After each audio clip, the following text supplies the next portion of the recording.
তিন দিনের ভূমি মেলা ২০২৫ গ্রাহকদের দালাল ও মধ্যস্বত্বভোগী মুক্ত ভূমি সেবা দিতে এই আয়োজন বলছেন আয়োজকরা। এ নিয়ে আরো বিস্তারিত জানাতে সিলেটের কবি নজরুল অডিটোরিয়াম থেকে যুক্ত হচ্ছেন গুলজার আহমেদ। গুলজার, মেলা থেকে গ্রাহকরা কি সেবা পাচ্ছেন?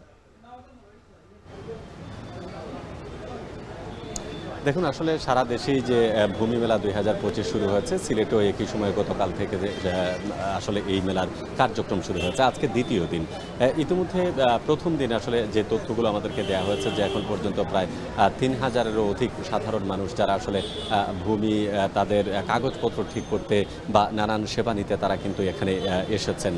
ইতিমধ্যে বলা হচ্ছে যে অনলাইনে যারা খুব সহজেই এখানে করতে পারেন, যেহেতু জমি অধিগ্রহণ কিংবা জমির খাজনা দেয়া কিংবা মিউটেশন বিষয়ক যে সকল ভূমির জটিলতা আছে, এই বিষয়গুলো খুব সহজেই একজন সেবা গ্রহীতা খুব সহজেই কিন্তু এখানে সেবা পেয়ে থাকেন। এবং তারা বলছেন এখানে আসার পর যদি সবার কাগজপত্রের কোনো ত্রুটি থাকে, সেক্ষেত্রে সাধারণ যে সমস্যাগুলো সেগুলো এখানেই বসে সমাধান করা সম্ভব। বিশেষ করে ভূমি মালিকরা যে সকল তথ্য সরবরাহ করেন, যে তাদের তথ্যের দেওয়ার ভিত্তিতে যদি সব কিছু ঠিক থাকে তাহলে যে কোনো সমাধানই তারা দিতে পারেন।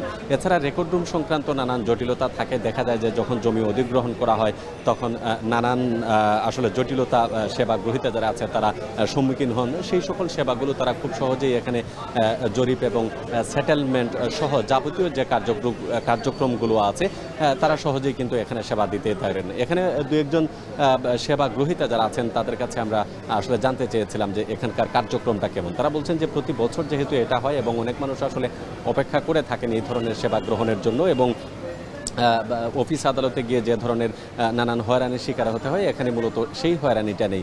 একজন গ্রাহক খুব সহজে আসতে পারেন। এবং সিলেট জেলা প্রশাসনের পক্ষ থেকে জানানো হয়েছে এখানে প্রায় 9টি স্টল করা হয়েছে এবং 9টি স্টলে 9 ধরনের সেবা একদম নিরবিচ্ছিন্নভাবে তারা সকাল 9টা থেকে বিকেল 5টা পর্যন্ত তারা দিয়ে যাচ্ছেন। এর বাইরেও তারা বলছেন এই সেবার বাইরে যারা মেলাতে অংশগ্রহণ করবেন বা আসবেন তারা যদি পরবর্তীতে সেবাটি নাও নিতে পারেন, মেলার সময় শেষ হয়ে যায়, কিন্তু সেক্ষেত্রে তারা অফিসে গিয়ে সেই কার্যক্রমের যে ধারাবাহিকতা সেটি তারা বজায় রাখতে পারবেন।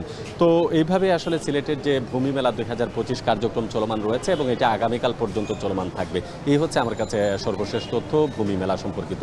গালিফ। যুক্ত ছিলেন সহকর্মী গুলজার আহমেদ।